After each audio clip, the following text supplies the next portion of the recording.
২ দিন কিস্তি না পেয়ে এক নারীর বাড়ি থেকে তার ছাগল নিয়ে গেলেন রাজশাহীর একটি সংস্থার একজন কর্মী। রবিবার সকালে এ ঘটনা ঘটে। পরে বিষয়টি এলাকায় জানাজানি হলে ছাগল ফেরত দিতে বাধ্য হয় জনকল্যাণ মানব উন্নয়ন সংস্থা নামের ওই সংস্থাটি।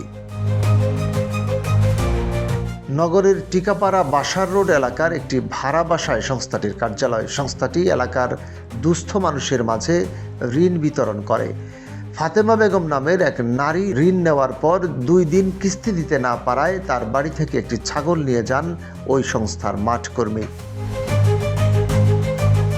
নগরের তালাইমারি এলাকার বাসিন্দা ফাতেমা বেগম জানান, তিনি নগরের হাদির মোড়ে সবজি বিক্রি করেন।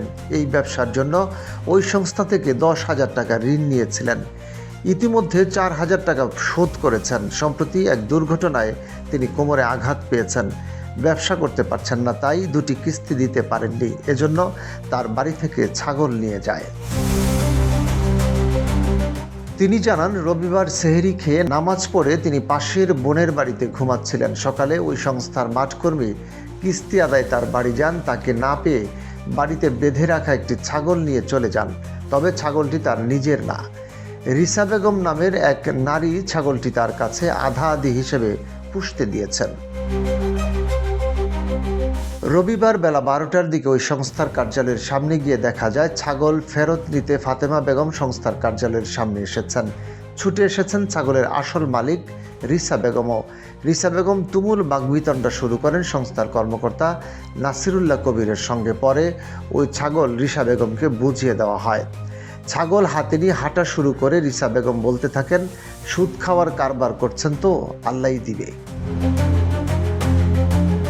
স্থানীয়রা জানান, সংস্থাটি ২ বছর থেকে ঋণ কার্যক্রম চালাচ্ছে, তবে তাদের অফিসের বাইরে কোনো সাইনবোর্ড নেই। সংস্থার মাইক্রো ক্রেডিট রেগুলেটরি অথরিটির কোনো নিবন্ধনও নেই। সংস্থাটি চলছে শুধুমাত্র সমবায় সমিতির ছাড়পত্র দিয়ে। তারা এলাকার মানুষকে ঋণের ফাঁদে ফেলে চড়া সুদ আদায় করছে। বিষয়টি নিয়ে কথা বলতে চাইলে সংস্থার কর্মকর্তা নাসিরুল্লাহ কবির কোনো সংবাদ প্রকাশ না করার অনুরোধ জানান। ছাগল নিয়ে আসার ব্যাপারেও তিনি কোনো মন্তব্য করেননি। রাজশাহী জেলা সমবায় কর্মকর্তা মোহাম্মদ রবিন ইসলাম বলেন, জনকল্যাণ মানব উন্নয়ন সংস্থা নামে তাদের নিবন্ধন দেওয়া কোনো সংস্থা আছে কিনা তা দেখে বলতে পারবো। কিস্তি দিতে না পারায় ছাগল আনার ব্যাপারে তিনি বলেন, ভুক্তভোগী এ ব্যাপারে থানায় অভিযোগ করতে পারেন।